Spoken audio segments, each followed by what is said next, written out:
नमस्कार दोस्तों, इस वीडियो में हम जानेंगे आखिर इंद्रधनुष को इंद्रधनुष ही क्यों कहते हैं, आखिर ये कैसे बनता है और क्या कारण है इसके पीछे का। आखिर ये गोल ही जो गोल होता है तो आधा आधा ही क्यों दिखता है, पूरा गोल हमें इंद्रधनुष क्यों नहीं दिखता है।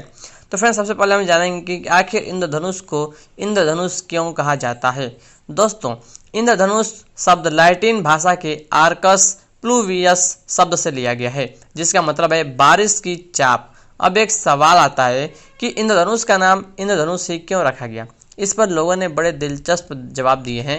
कुछ लोगों ने कहा कि देवताओं के राजा इंद्र बारिश के तीर आसमान से मारते हैं, जिसके बाद ही इंद्रधनुष निकलता है, शायद इसलिए यह नाम रखा गया होगा।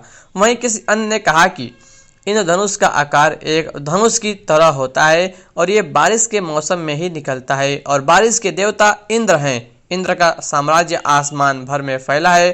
धनुष आकार वाली सतरंगी और आकर्षक आकृति की सुंदरता को देखकर कहा गया होगा कि ये तो इंद्र का धनुष है, इसलिए ये है इंद्रधनुष। तो दोस्तों, अब हम जानेंगे क्या आसमान में कभी एक से ज़्यादा भी इंद्रधनुष नजर आ सकते हैं। दोस्तों, कई बार ऐसा होता है कि एक नहीं बल्कि दो दो इंद्रधनुष दिखाई देते हैं। ऐसा तब होता है जब एक ही जगह मौजूद पानी की बूंदें बार बार धूप के संपर्क में आती हैं।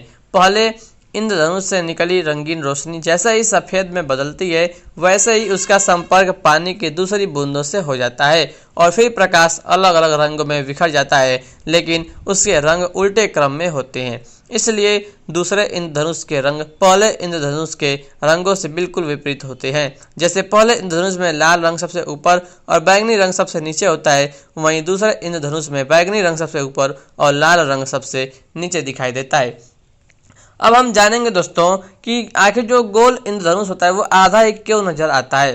दोस्तों, इंद्रधनुष हमेशा एक छोर से दूसरे छोर तक आधा गोल नजर आता है, लेकिन असल में ये पूरा गोल होता है। इंद्रधनुष का आकार गोल नजर आने की वजह है पृथ्वी का गोल आकार। पृथ्वी के गोल आकार की वजह से ही इंद्रधनुष का लगभग आधा भाग हमें नजर ही नहीं आता और हम इंद्रधनुष का केवल ऊपरी भाग ही देख पाते हैं। लेकिन अगर हम हवाई जहाज में सफर कर रहे हों और उसी समय इंद्रधनुष बना हुआ है तो हो सकता है कि वो हमें पूरे गोल आकार में नजर आ जाए। तो दोस्तों, वो गोल आकार में नजर आ जाता है, ठीक ना।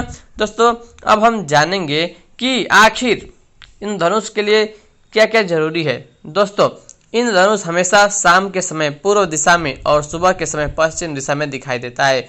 इंद्रधनुष न साफ मौसम में दिखता है और न ही सूर्य के छिपे रहने पर। इसके बनने के लिए बारिश और सूर्य का प्रकाश दोनों जरूरी है। बारिश के मौसम में हवा में पानी की कुछ मात्रा छोटी छोटी बूंदों के रूप में होती हैं। ये बूंदें इतनी छोटी होती हैं कि वे बारिश बनकर नीचे नहीं गिरती बल्कि हवा में ही तैरती रहती हैं।